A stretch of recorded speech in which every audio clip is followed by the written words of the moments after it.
and welcome to another episode of the Mind Management Mentors podcast. 25,000 subscribers to the Mind Management Mentors podcast now. As the channel is growing, we're getting some amazing guests to come on. And today is all about resilience in business. And if there is a gentleman who knows about resilience in business, it's my guest today. Rupert, introduce yourself, tell us who you are, and let me know about how you are well versed in resilience in business. Hi, Cuddy. Well, thanks very much for having me. Yeah, my name's Rupert Hine. I'm a business coach working with Action Coach. So I've got my own business. I'm based just outside Kinross. And that particular business comes after a 20-ish year career in the civil service as a veterinary surgeon and in private practice before that. So I've done quite a bit of emergency management, both in a clinical setting and in sort of big government emergencies. So, things like I was on the first premises that foot and mouth broke out in 2001, and it's lots of stuff there. And I also do a fair bit of emergency management in motorsport. Yeah, I know. We're going to come on to your motorsport. I know. So, a veterinary surgeon. Yes. You were a vet. I was a vet. Wow. I thought when you sent me a little bit of a bio, I thought it was working with vets in the armed forces. I've got a few friends in the armed forces, that sort of vet, but no. I was the farm vet, the old archetypal James Herriot stuff. James Herriot, absolutely. All things great and small. That's absolutely fantastic. I did not know you were. Oh, Rupert, what made you move away from being a vet? Because I would think that's, to be fair, I know how much we pay our vet for our animals. It's like a license to print money, to be fair. Well, so it's been a bit of an evolution. So I grew up down in the south of England. My father had been in a variety of corporate careers, and he got made redundant a number of times. And he got to the point of thinking, the next time I'm in a business that doesn't go so well, it's going to be my fault, not somebody else's. And he'd always had a dream to do something that was more artistic. His parents had encouraged him, for all the right reasons, to go into the retail trade. That's what they knew. And he was being very successful. He didn't want to do a business move. He ended up in a variety of small businesses. So he set up his own business, and he set up as a sign writer. In the days when you went out to livery a vehicle or a shop front, it was literally painting with the old mastic and all the rest of it. So I used to go, he was a one-man band. I used to go to bed at night. He'd still be painting on the dining room table. I'd wake up in the morning. He'd be back there because it had got up. He'd probably had 2-3 hours sleep. And he and my mother, who was a secretary at she ran the headmaster's office at one of the big public schools in the south of England. And the two of them worked every hour God made for not very much money, that put me through, and my sister, through a phenomenal education. And I ended up at vet school in Edinburgh. And that was fantastic. And that's what I wanted to do. It was something about the sort of animal science. I was trying to run away from people. I didn't really want to talk to people. So, don't do the doctor thing where you have to sit there and speak to people. I'm a bit of an introvert, naturally, as a natural style. And huge miscalculation, because, of course, as a vet, most of the time you're managing the owner, not the animal. And I was in practice for 3 years and had a great time, thoroughly enjoyed it, worked with some fantastic people. But I was getting frustrated by two things. One of which was I could see more efficient ways to run the business. And like most business owners, the people I was working for wanted to be vets. They were only sort of business owners by chance. It was sort of what you had to do to be running your own practice. But the business systems stuff wasn't really interesting. And the second thing is, I wasn't getting enough time off to go and play with cars. So I saw a job working for the government, went for it, thought I was doing it really just for the experience, but got it. And 20 years, 6 in the field, then running different offices, ended up as the Scottish director. and managing various bits of disease outbreaks and so on. And then I think probably the experience a lot of us have in the big corporate world, you join an organization, you buy into the values of the organization, and then you come across changes of practice that don't agree with you. And we had a new chief exec. He'd done some good things. He did some good things for the organization, but his leadership philosophy didn't align with mine. And there's some organizational stuff in the business as well at the time. And so we went our separate ways. And I was looking to see what I was going to do next. I'd really got into building teams. I thoroughly enjoyed helping people develop. Got a real buzz out of taking groups of people who were maybe not very aligned with what they were doing. And we had quite a lot of teams who were sort of fighting back, and welding them into an organization that would really perform. And so going back into general practice wasn't really on my list. It was there as a sort of safety net. And I tripped across Action Coach. And it's probably the best decision I've ever made. Yes, you've been an action coach. It's right. So, and when we talk about these things, I always try and be as honest as I can with the opinions that I have, because when we're doing podcasts, there's opinions, and I would very openly say that I think I have a guarded perspective on business coaches, because it seems that everybody's a business coach. And I've seen a lot of people who were atrocious in business become business coaches. And what I'll follow up with, Rupert, is there's only 2 business coaches that I actually would say you need to go and speak to this person. And that's no disrespect to the other business coaches that I know, but there's only you and Vickers. I would say speak to Rupert or speak to Vickers. If anybody asked me, I need a business coach, right, I genuinely would be Rupert or Vickers. Or Vickers or Rupert, depending where I am. Do you find there is an awful lot of business coaches that have no place or should be saying that they are business coaches? Be honest. Rupert. Yeah, absolutely. I mean, I think like everything, there are people who do. There are people who are focused on getting results, and there are people who are looking to build a career for themselves. Now, if you do it right, you get both at the same time. My philosophy's always been pretty simple. I'm looking to help people avoid the trap my father fell into. Yeah. And it was like a light bulb going on in my mind. Having come from a world where you've got loads and loads of information, almost too much information, because you've got finance teams and everything else, the big corporate world. Yeah. And if you look at the big corporate world, what do? They train their senior leaders, and coaching is hugely powerful. What do senior athletes do? There's a lovely interview. I'm trying to remember who was doing the interview, but they were interviewing Anthony Hopkins. So you've got, one of the best actors in the world, Grant Cardone, 10X rule.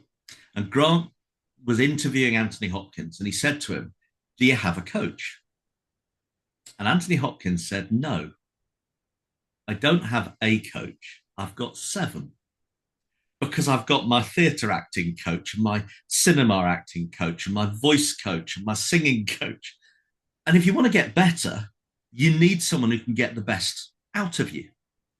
And it's not always about fixing broken stuff. In fact, it's rarely about fixing broken stuff. It's about unleashing the talent that people have, helping them join the dots, unleashing their hidden potential. And so there's a whole bunch of things there, helping people to unleash that potential so that they don't have to be sat there at that dining room table painting at 11 o'clock at night. Yeah. But they can get the life they want. Now, is that going to be easy? There's lots of people who go and say, come with me, join my coaching program. Life is going to be phenomenally good. And people believe that that's going to happen tomorrow. Yeah. Now, coaching will help you, if you're open to it, achieve more than you can dream is possible. Mm. But it takes time and it takes hard work. Because you've clearly built quite a good feeling around your name. You have an NPS score. For anyone that doesn't know NPS, I was well versed in NPS because that's what Royal Caribbean had to go on. And to be fair, Rupert, I got so fed up of corporate America, I did leave. And NPS was the absolute bane of our life. And we were just like, for fuck's sake, do we have to? So, but you came in with a really high score for NPS. And NPS is such a simple way of monitoring your business success, to be fair. Did you not say you had 99 or was it 100% NPS score? In last year's survey, it hit 100. Unlike Royal Caribbean, the sample size is relatively small. Correct. And the challenge with it being 100 is that there's only one way it can go now. But it has been. It's been sitting in the sort of 80s, 90s, 100s ever since I started doing the survey, however many years ago that was. 6 years ago. So, and it's the metric that matters to me. The most important, there's loads of metrics you can look at. And in business, typically there's a load of financial stuff you'd look at. And, there's all the performance things. For me, the most important metric is how much return on investment my clients are getting. Yeah. And some of that's subjective and some of that you can calculate. And so when you boil it down, that's where NPS comes in, because it's about what is the perception of those clients to the benefit they're getting from me. And so that NPS question, would you recommend to friends and family? And then the scoring mechanism they have, which is quite tough. 1 to 8 is pointless. You just need a 9 or a 10. Well, worse than that, you need a 9 or a 10. 7 and 8 is neutral. 6 and below detracts. Yeah, because if you're only scoring someone a 6, well, it's all a bit equivocal. And if you really want performance, you need people who are thinking, wow, that's a 9 or a 10. And so, for me, that's... So, I want to jump in with that because the argument we came from at Royal Caribbean is it's not easy to get a British person to go, that's a 9 or a 10, because a 6, a 7 or an 8, a 7 and 8 is actually quite good for a British person to go, I've had a fantastic time. That was easily a 7 or an 8. And then you'd be like, no, of course we'd tell everybody. We've got to put a 9 or a 10 then. No, it's a 7 or an 8. So we used to have that genuine, that mindset. Mindset's a powerful thing. And I know we're going to come and talk about resilience in business. But do you think there is any correlation between British people and a more broader spectrum generalization for the rest of the world that 9s and 10s are possible? I think there's probably, it would make sense given that we tend to be a bit more reserved. I find myself doing it, score this training course out of 10, what does it take to be a 10? I think it's just about, it comes back to that crux of, well, do you want customer satisfaction? Yeah. Satisfied customers is all a bit anemic, isn't it? Really? You don't want customers to be satisfied. You want them to be blown away. You want them to be absolutely wowed. You want people to remember you. And actually, from my point of view, I want people whose businesses have been transformed, whose lives have been transformed, who are in a wholly different place they were when they started. Now, that may be because they were in a good place and they're now in a great place. It may be they had 1 or 2 things that they needed to fix. It may be that, they had loads of other challenges. Yeah. And whether or not it's me that's helped them fix it or just been the catalyst to get them to go off and find the specialist help they need, it's about helping people unlock that potential that they've got. Yeah. And how do you find your, because we're going to discuss that before we get into the resilience, how do you find your love for motorsport? Which motorsport are you into? Because you are specifically into one kind of motorsport. If I could, are you not a safety chief with the fire? You drive the fire truck, right? So there's broadly three bits I do in motorsport. Right. The one that's maybe most relevant for today is I do emergency response cover. So I spent the last 2 days sat in the fire truck at Knockhill Racing Circuit. I happened to build that truck as well, but that's another story. This coming weekend, I'll be sat in a rescue ambulance on the Jim Clark rally down in the Scottish Borders. So again, it's sort of the role of the fire service and the ambulance service at road traffic collisions in the motorsport arena.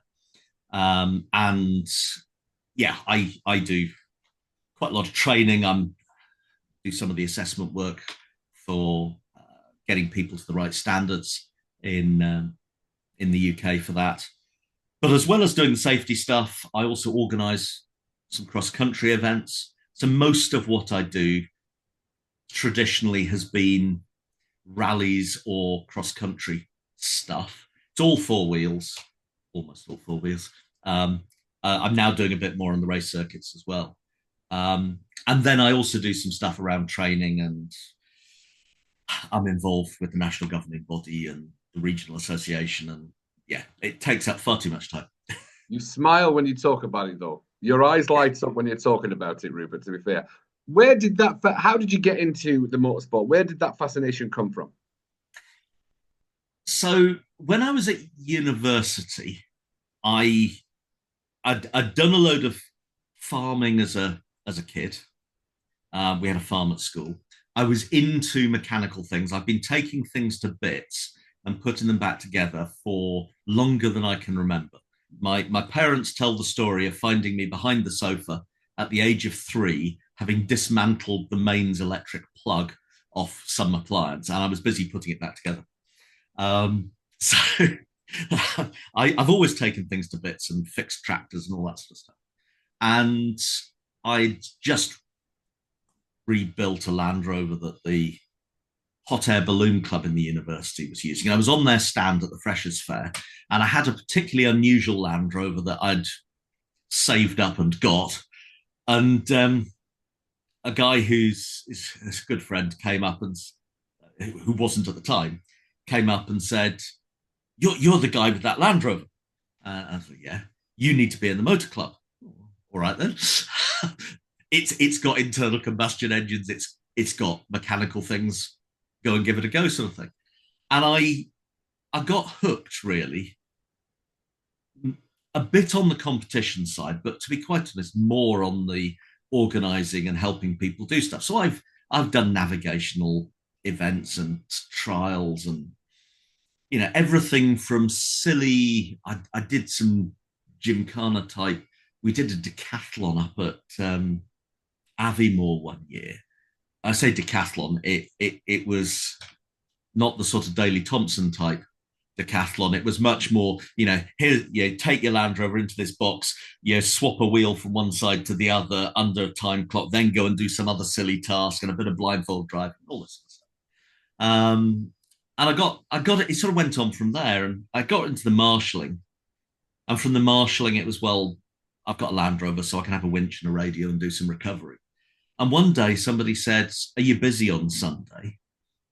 Not particularly. "Do you fancy sitting in a scrap car?" Well, all right then. What else am I going to do?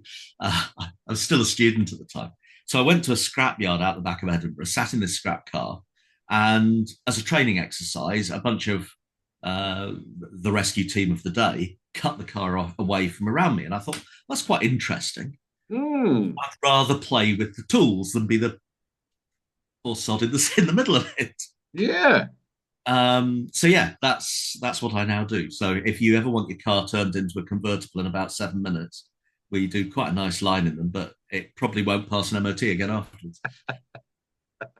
That's fantastic. So the whole point of today's podcast is to genuinely work on resilience in business, because I think I'll speak from my experience. I think, and again, I always question myself. I don't know if that was ego or just that need to want to be able to serve and do more.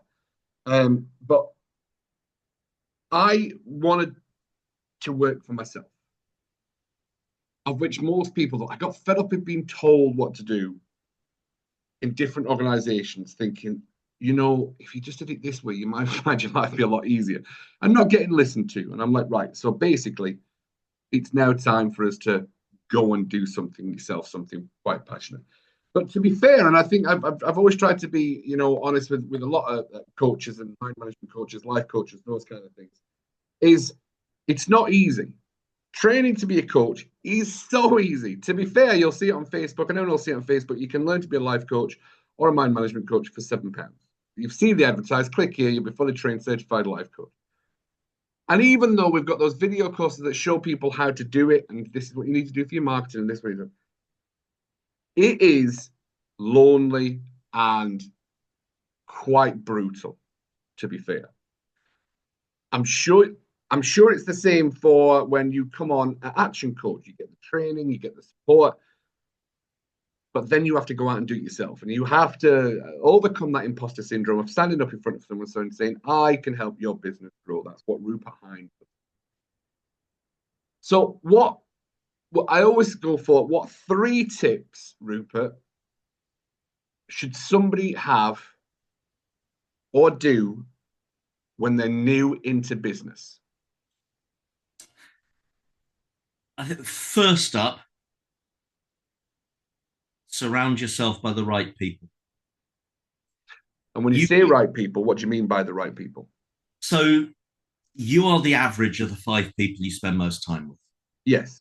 So you want to find a group, a network, start building your network of people who you want, who have got attributes that you want to take on board. Yeah. So they might be other business owners who have they've already achieved some demonstrable success in the way that you want to do it. They might have behaviors that you really want to espouse. They might have the sort of mindset you want to take on. There might be people who just help you get the best from yourself. So some of it, in some walks of life, you'd say, well, that might be finding the right mentors. And, there are some great services for helping you match up with mentors, people who've been there and done it in your field, who can give you advice from their experience. There's obviously a place for coaching. In a lot of new businesses, that might come slightly later, because you sort of need to get things running to get the headspace to do it. But it's still finding the people you can lift the phone to, that you can say, well, what did you do? If I do this, am I barking mad, or is this a sensible thing to do? We ask that question an awful lot, to be fair. Absolutely. We do ask that question an awful lot. Yeah. And we all do it. And, I've got people I'd be working with who are seriously good business people who've built huge businesses, and they're still asking those questions. Mm-hmm. And of course, they're still asking, millionaires hang around with billionaires for a reason. Yeah. It's everyone can always get better. So you're always looking to build that group. So that's number one, a group of people. Look after your mindset. So I think there was a piece of advice I saw early in COVID. And COVID was an interesting time, and it might be, it was particularly interesting for me with the background I'd had, because I think I had the advantage that I came into it without a lot of the fear that other people had. It was just a disease. I understood how government was going to approach it. And so I didn't need to do all the, is this going to kill me? Yeah, of course it might. But,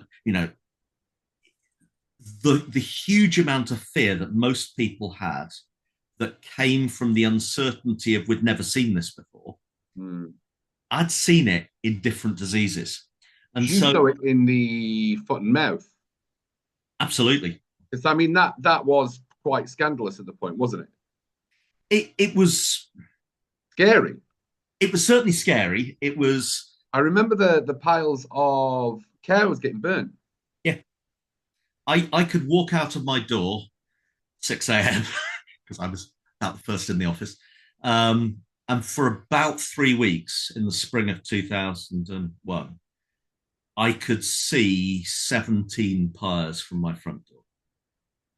And I think there's a lot of it that there's a huge amount of bad press that goes on about government failing, and there were absolutely huge numbers of lessons that were learned afterwards. It was a situation that we had that was never going to be a huge success in the first 3 weeks. No. The biggest mistake, I think, was the then minister standing up and saying, yeah, we've got it under control, it'll all be over. No, it was always going to be a 6-month job, at least. It was about a 6-month job. And by the time we knew the disease was in the country, it was already on somewhere between 70 and 100 premises around the UK. Yeah. Now, when you've got a veterinary service who are sitting there with 200 vets, yeah, the maths don't add up. No. But it's a bit like the armed forces. We are not staffed in our armed forces to fight off. We don't have the armed forces to fight off a full-on Russian assault on us with all the troops that they have tomorrow. No. But equally, that's probably unlikely to happen. Let's not say how unlikely that is at the moment, Rupert, to be fair. It's much more likely that it's going to come through other routes. So going into the sort of fighting a Second World War scenario, we're much more likely to have other scenarios. The same was true with disease. We were set up to fight a much smaller disease because that's what was much more likely to happen. We then had escalation plans, but they take time. So yeah, I can't remember how we got onto that, but that's with the mindset. Yeah. So the mindset piece is really important, and it is so easy when you're on your own to talk yourself into a situation where you feel you're not succeeding. And you see a lot of new business owners, probably a year, 18 months in, they've had the early on enthusiasm, the excitement of getting started. Mm-hmm. And then they've got to the point where, maybe they've had an entire career in sales when they were selling stuff for other people. And now they're selling themselves. Yeah. It's different. It is completely different. That's where the imposter syndrome comes up. This is where the fears and the worries are like, oh my God, it's completely different. Yeah. And so there's a huge amount. Yeah. And it's all the way back to Napoleon Hill, Think and Grow Rich. Who died poor. Success starts in the mind. But he died poor, Rupert. He died a broken man. He's got a book on how to be successful. And I still cracks me up, because it's a great book. It's actually a great book. But he died penniless. Yeah. He had a TV program that he popped up on Amazon Prime of how to success. His book's great because it was ice cream, right? It was how do you create the need? So it was not ice cream machines that he made his money out of. The book came out of about 20 years of research. Back in the 20s and 30s, looking at all the big businessmen of the day in the States. and he boiled down what had made them successful. And those are the lessons that he started to describe. And so one of the things that came out so strongly for him was the fact that when you started talking to the Andrew Carnegies and the all the big business owners of the day, was that they were really fixed on their ideas. They were so focused on what they needed to achieve, and they'd rehearsed it in their minds. Yeah. And so learning some of those lessons and things like, taking them into the, I'd call things like techniques like IVVM, where you're idealizing, visualizing, verbalizing, and then going out to materializing it, where you're helping your mind just to see where you're going. Yeah. All of that, it's a modern take on it, but ultimately you can trace it back to that. Think about where you're going. And of course, it's not as simple as just thinking about it. You've actually got to do something about it as well. Always take the action. But so that look after your mind. And the piece with foot and mouth was there was a piece of advice very early on from, I think it was a GP on the London Breakfast News or something. And he boiled it down to three things. He said, even if you just do 5 minutes of each a day, 5 minutes of just sitting there and focusing and just thinking about yourself, just a bit of relaxation, a bit of me time. 5 minutes of exercise, get out there, get some fresh air, walk around the garden, whatever it is, and 5 minutes of connection. Talk to someone, family or friend, every day. And it's amazingly good advice, and you could take it and you could put it into the context of something like Hal Elrod's book, Miracle Morning. We used to do the Miracle Morning a long time ago. I was in an accountability club, and we used to get up every morning at 5 and we did it. Yeah. And again, whether you follow his 1 hour savers structure of 10 minutes of silence and 10 minutes of affirmations and 10 minutes of visualization and 10 minutes of exercise, 10 minutes of reading and 10 minutes of scribing, journaling, or whether you create something else, which is your morning routine, but something that just grounds your brain, gets you thinking in the right way, gets you G'd up and think, wow, here we go. Some people will say no in sales. Of course they will. But that's their loss, not yours. So one of the biggest things, and I'm going to come to you for this one, but one of the biggest things that I always do is don't listen to other people's opinions. You've got, the mindset's got to be so strong that you're going to have to piss people off by not listening. But at what point do you actually listen to someone and go, actually, that's not criticism, that's actually a good point? How do you decipher the difference between someone being negative, don't go for your dreams, or someone saying, if you did this, your dreams would come quicker? However, how do you differentiate between someone not giving you the best advice to someone who go, oh, I actually maybe should listen to that?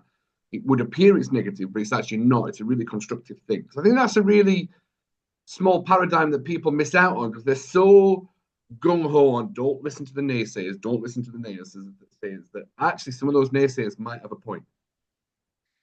I think it's two ways of looking at it. So the first way of looking at it is, what's their motivation? Mm-hmm. Are they sharing some information from the bottom of their heart because they care about other people getting better? And this is the sort of the radical candor piece. If you care about someone and you're willing to be brutally honest, you can deliver some really tough messages from the heart because you care about them, and it works. The radical candor model, there's the whole, what do you do when you come across a chap whose flies are undone? Well, if you ignore them, you don't care enough about them, and you're not willing to be honest, they're just going to end up looking a fool. You can go and call them out for it in public, which is a bit aggressive, because you don't really care about them, but you are prepared to be brutally honest. Yeah. You can fluff around the point and never get to it, and they probably don't understand what you're trying to say because you're so embarrassed. You care about it, but you're not willing to be honest. Yeah. Or you can be radically candid. You can pull them to one side and say, by the way, your flies are undone. And then it's a quick zip up and away you go. And it's, nobody's the worse for it, and everyone's feels good later when you haven't embarrassed yourself. So I think the motivation of the person giving the feedback is really important. But the second dimension, and this is the sort of almost the ninja level, is when you can take it from somebody who may not have been giving it in the right way, but you can still say, okay, so ignoring whatever their motivation was, is there a point here I can learn from? Because whatever they think about, actually, I just want to get better. Yeah. Now, that can be really tough to do. Yeah. Because your brain's fighting you. It's trying to do the fight, flight, or freeze piece. And probably it's trying to run away or fight back, and I'm not going to listen, and, all this sort of stuff. But if you can just sit there, and it's usually the reflective moment later, and say, actually, maybe they did have a point. Not the way they were putting it, but there is something there that maybe I just need to do something about. Absolutely. And I'm a really I think I'm quite a self-aware person. I have a close-knit of friends, and I am the first to come out and attack when someone gives me feedback. And I think it's from when I used to work on the doors years ago. So I was a nightclub doorman.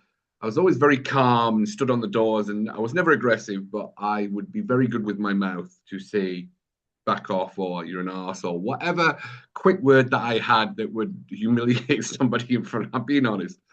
And I still have that trait now. And I've got one friend, Jane, and I always go back to her. I'm like, 2 days later, after I've had the feedback, I'm like, you've got a point, I don't take feedback well straight away, but then I do process it. I need that 24 hours to process. And I always come back to them, I'm like, you've got a point. Yeah, I looked at it differently. Yeah. So I think that open and honest feedback with understanding the intention actually can help people a little bit more. But there's just that constant thing from so many gurus and your Grant Cardones and all those kind of people, of which I've not got anything against in any way whatsoever. I think they're great at what they do and things like that. It's like, don't listen to the naysayers. But I'm like, sometimes you should listen to the naysayers and take it as a point of view that ego might have not let you see yourself sometimes. Yeah, and I mean, it's you see it all the time in business where you've got everyone flocks around. Somebody comes up with a new idea and people say, I wouldn't do that. Right, well, actually, you're probably going to ignore 90% of what you're going to say. I might filter it to see if there's a nugget in there somewhere. But I'd much rather have someone who says, that's an interesting idea. So how does that work then? And I'll talk about it as the point of power. It's, are you just going to take what's coming to you, the stay in bed, indulge in the blame, excuse, and denial, or are you actually going to seize the opportunity, and steer your ship, the old accountability, responsibility, and ownership piece? Well, yeah, it's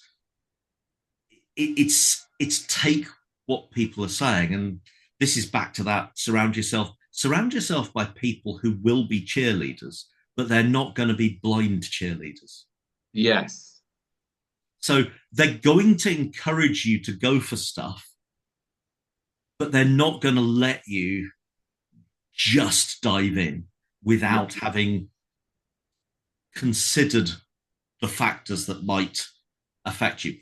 And it's, there's a really interesting technique. I got into trouble for using this terminology by a doctor. I mean, he's a phenomenal doctor. He's a really good guy. He didn't like the terminology. The military call it pre-mortems.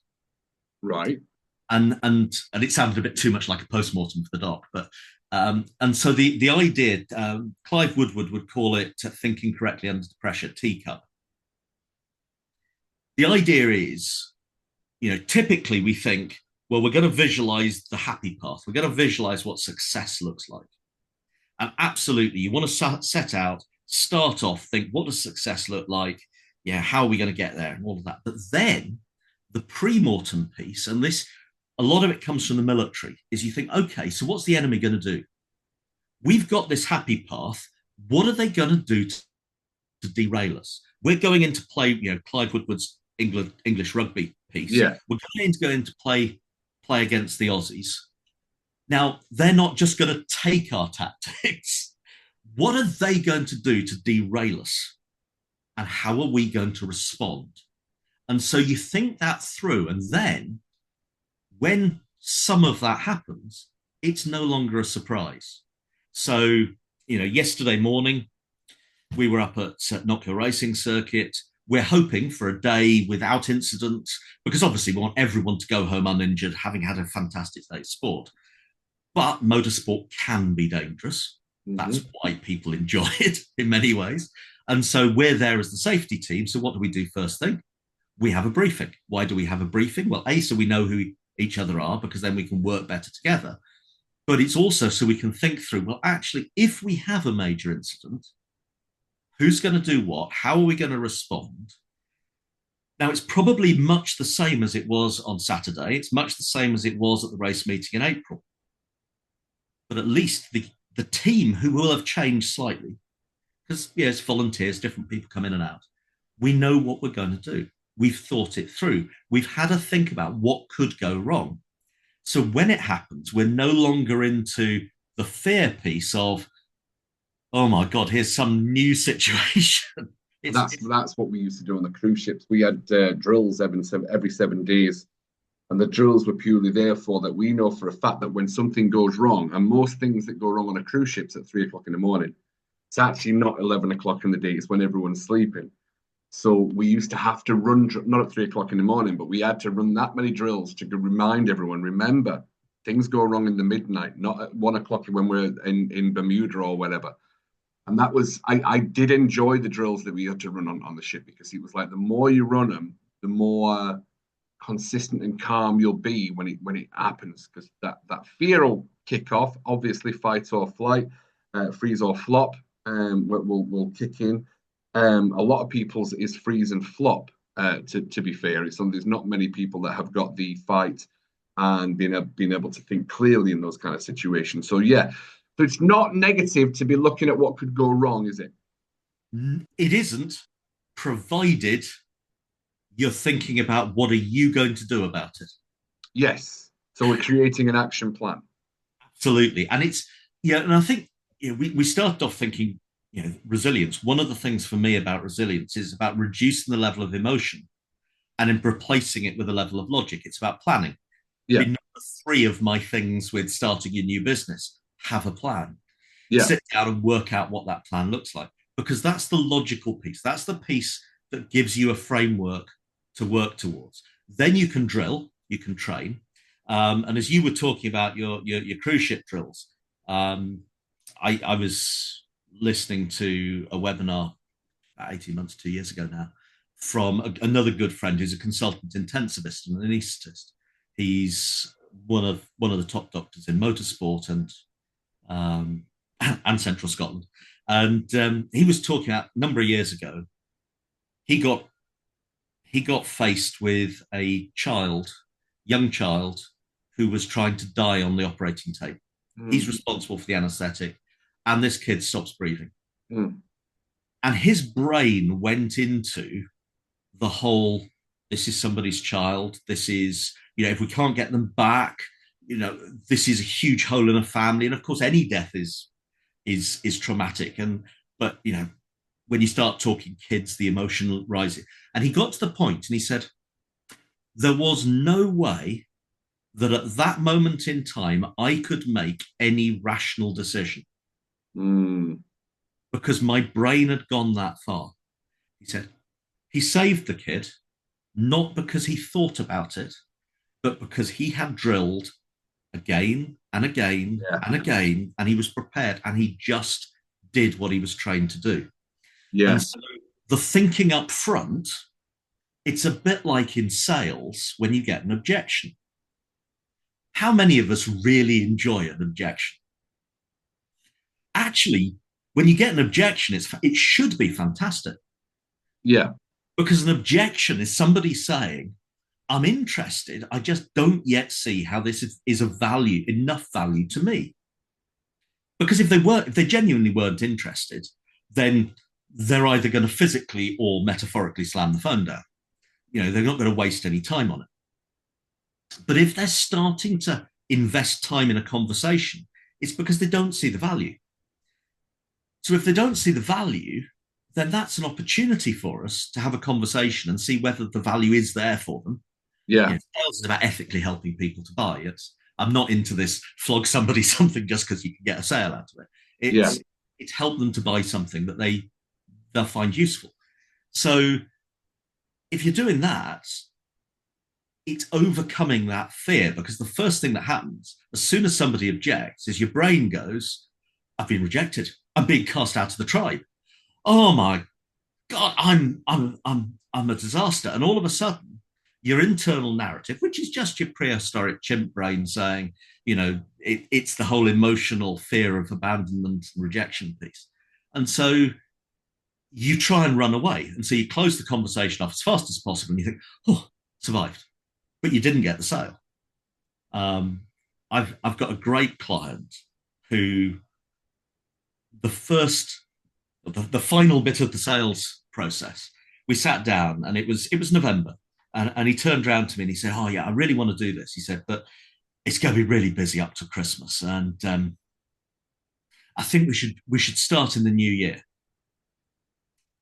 You think, what you actually mean is, I haven't seen enough value to start right now. And in the new year, it's going to become March, and then it'll be April, and we'll still be going. And I said, look, of course you feel like that. We had the conversation, and it's actually, what's the challenge? Well, I haven't got enough time. Okay. Are you going to have more time in January? Well, probably not. So how about we start working on finding you some more time? Because the problem's now, let's start now. And we start. And we find some more time and on we go. So that's removing the objections, isn't it? It is. It's removing the objection. It's understanding what the objection actually means. Yeah. And it's having the mental resilience to think about it, which means you need to train, you need to drill. So how many that's the emotional outcome, it's meaning. It's meaning that people create when they've got the no. Yes. Which is the same as within trauma. So a lot of it's always going to be the meaning. Yeah. We create meanings when we're having, so when you're removing the objection. So where does your understanding and learning of removing the objections come from? Because I know you're well read, Rupert. I'm very much aware of how well read you are. So where does the removing of that, for anyone watching this going, right, I need to learn removing of the objections. I seem to be getting a lot of objections. I mean, a lot of it. I mean, there's so many sales books. I'm trying to think of which are the ones that it actually comes from. There's a huge number of them. I suppose when I'm thinking sales, I'm probably going to come back to 2 or 3 core texts. At the heart of it is Questions Are the Answers, Alan Pease.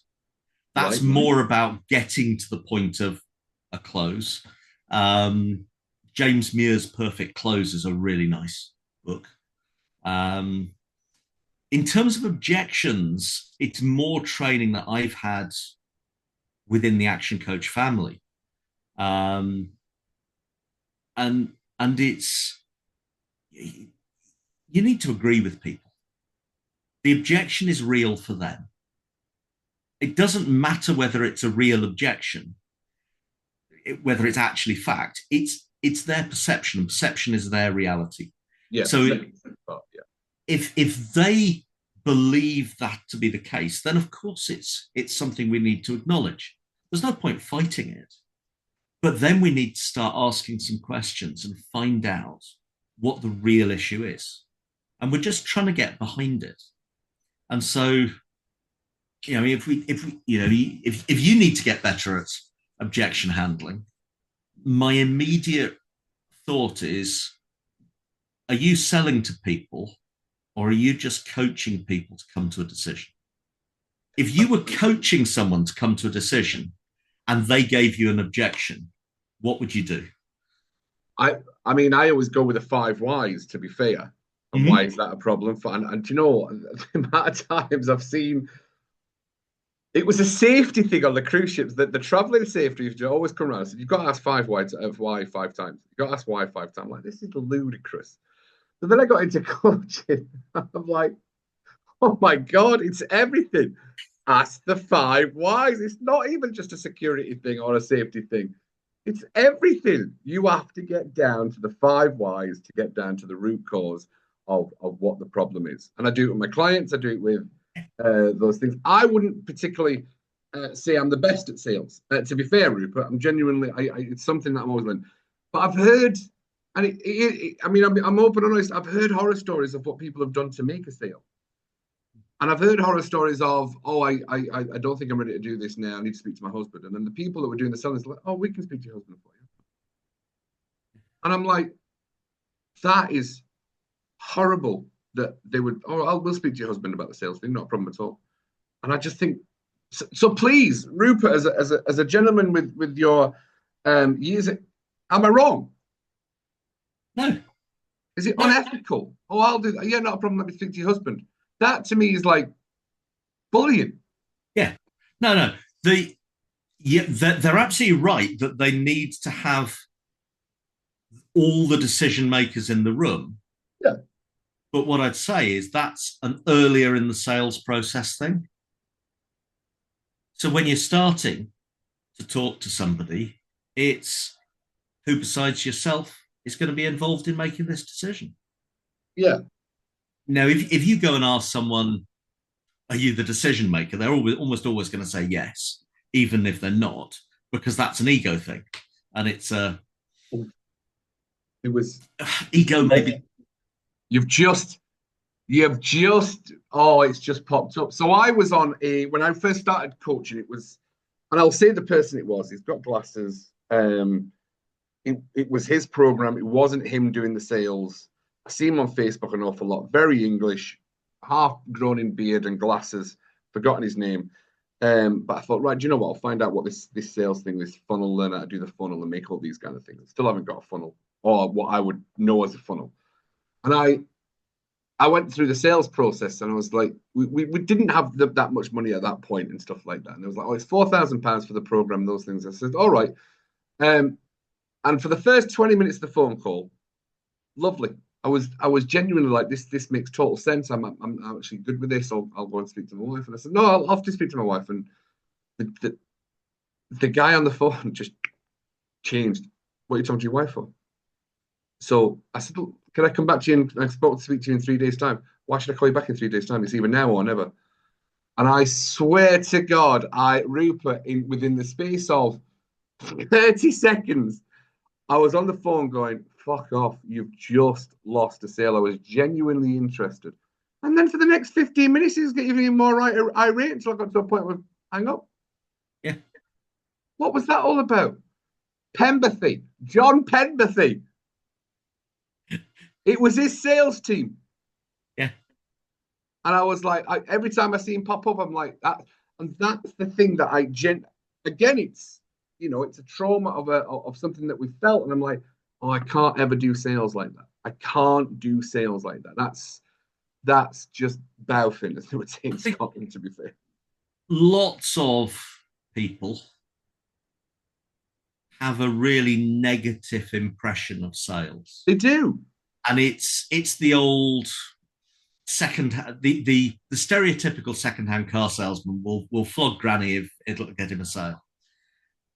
And that's when people are trying to sell stuff. Nobody likes being sold to.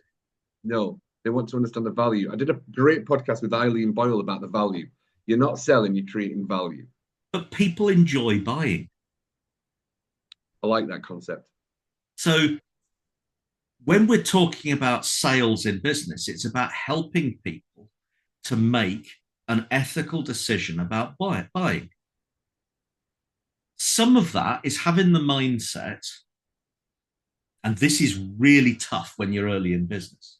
But if you've got the mindset that you are cool with somebody that your product or service doesn't work for saying no,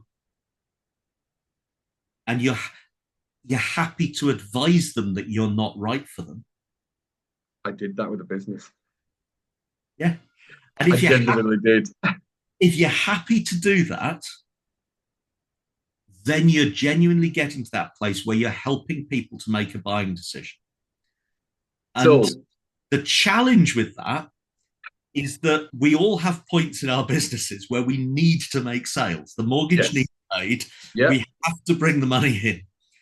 And being able to take your mindset to the place where actually I may need to pay the mortgage, but I'm cool with the answer being no if that's the best answer for the prospect. If you can do that, needy people don't get sales. I was in a place. I remember I had to go and see Vickers about something, and he was like, "Oh my God, you're in a real." I went, "I am really bad with that." And it's funny because there was a business, because I do a training for managers and leaders called SLAP. It's basically a tool to help you actually listen to what the problem is, not what they're telling you. So it's an emotional health and mental health to decrease mental health and increase emotional health in business structures for managers and leaders. I was going through it, and I told them what the price was. I said, I always say to them, please, I'm not the best typer, Rupert. I know I'm not. I'm not the best typer. I'd much rather do a face-to-face, so at least, and it's a belief system that's maybe not the best, but I'm like, if they like the hair and the glasses and the banter, they're probably going to be all right, and I don't mind a no, but I'd just rather them speak to me face-to-face so they get the personality behind. And they sent me an email after 8 months of still going through the process, and they went, oh, that's not really what we expected. We were thinking about going for a mental health thing with St. John's Ambulance. I'm like, yeah, that's not a problem. I said, to be fair, in an email, and you can always lose tone. I went, yeah, to be fair, if it's a cost thing, I know people that will do your mental health first course for free, absolutely free. I know that they are, but what this will do is this, and this. They won't dive into trauma. They won't dive into this and how to manage this. I never heard back, but I did say at the end of the email, Rupert, look, I'm not the best typer. Just get back in contact or have a chat with me, and then I will point you in the right direction. That's the least I can do, because I know enough people that can help your business. I'll point you in the right direction. It's okay if it's not me. But I did have to do that. I genuinely had to do that. After 8 months of talking with them, I'm like, look, I can point you in the right direction. It's not a problem at all. So no, that's quite healing, I think, Rupert. Yeah, absolutely. So we're going to wrap up, because I know we're coming to an hour, and I know how busy you are. So thank you so much for putting in that time to come and talk on the podcast. 3 things that most... Well, actually, I've got a question. I wrote down a question when you were talking. A lot of people talk about USP, and we're not going to talk about that because I think it's bollocks. So, niche. How important is niching? Because I know a lot of people with a niche that have no work. I don't have a niche, and I am probably got more work, but I'm always on that cusp. I'm always on that teeter. So I've always said, look, the niche is me. If you don't mind the hair, the fact that I'm from Yorkshire, and I do swear a little bit, that's the niche, to be fair. Niche. Yay or nay, Rupert? Definitely yes. Right. But it's about timing. So this is, I mean, you and I both do a lot of networking. Yes. One of the things that we here practice is that specific is terrific. Yes. The more specific you are, the more likely you are to get what you're looking for. And that's all niche is, really, is it's just about being specific. Of course, you've got to have a target market who want it. So there's no point having a niche for something that nobody wants. Yeah. Because you're not going to be very busy. And quite often you're going to start off being pretty broad, because when you start, when you first start, you're still learning. So when you first start, you're developing. You're not going to be getting the really Cream of the crop. absolutely. You're going to start off with some really good clients, but you're working your way up. And you're also building your business. So, of course, you've got to build that pipeline of sales coming in. You've got to get the reputation built. But the longer you go on, the more you can start to develop that niche. So, in the sort of model that I use when I'm building businesses or helping people to build businesses, we start off by taking the chaos out. That's the basic systems. Know where you're going, good at time, have a good delivery system and know your numbers. Then you need to build the marketing and sales piece and you've got to grow. You build the systems in so you get a bit more time back and it gets more repeatable, and you build a team around you. And then you go on to scale. And the scaling piece is all about, are you going big? In which case you've got a different niche to where you're becoming more specific. And so there are different ways of doing this, but whatever you're doing, it's about being really clear on what you're doing. If you do marketing, when you do marketing, you need to spend more time working out who you're marketing to than writing the copy. The copy's easy. Not always easy, but it's much easier than doing the piece where you decide who it's for and what the offer is. And that offer isn't necessarily, well, we've got to give you so many % off. The offer is what's of value to them, what's that value proposition. And so all of that is about helping you define and refine and keep refining what your niche is. So you have a particular style that suits a particular set of people. That's part of your niche. You've already started to niche because you've gone from I'm a coach to I'm a mind coach to actually I'm a mind coach who works with people who like fun, extroversion. You're a mind coach who likes fun and extroversion. And actually, if you can get out and do it whilst you're walking, that's even better. So all of these things are just helping to narrow you down. You're the mind coach who is pretty instantly recognizable because you're pretty flamboyant. I am. If it's not the hair or the color of the t-shirts, yes. Or the shoes. Or the shoes. Or the shoes. Yeah. I'm extremely flamboyant. Yeah. So, all of these things, if the other piece is that as you niche, as you get more and more specific, you need to be able to command a larger level of income per unit of sale, because the smaller your field gets, you need to be adding more value because you're getting more value back from each interaction because you're doing fewer of them, because you're getting narrower and narrower. So it's, I've got a friend who runs a bronze foundry. Now they do pretty specialist stuff. They've specialized in casting valves that nobody else can cast. They've got maybe half a dozen clients at any one time. Now, they're very big clients, but if they lose one of those, that's a huge dent. And there's not many others out there looking for their services. Yes. So the way they manage those client relationships is very different from, say, Tesco's, where they've got a huge potential client base and the level of loyalty. I mean, people have a reasonable amount of loyalty to a supermarket, but if I shop regularly at Sainsbury's and I happen to need something and the nearest one is Asda, well, I'm probably going to pop in if it's just a pint of milk. Yeah. So the loyalty doesn't go that deep. Whereas we're quite loyal to Aldi, to be fair.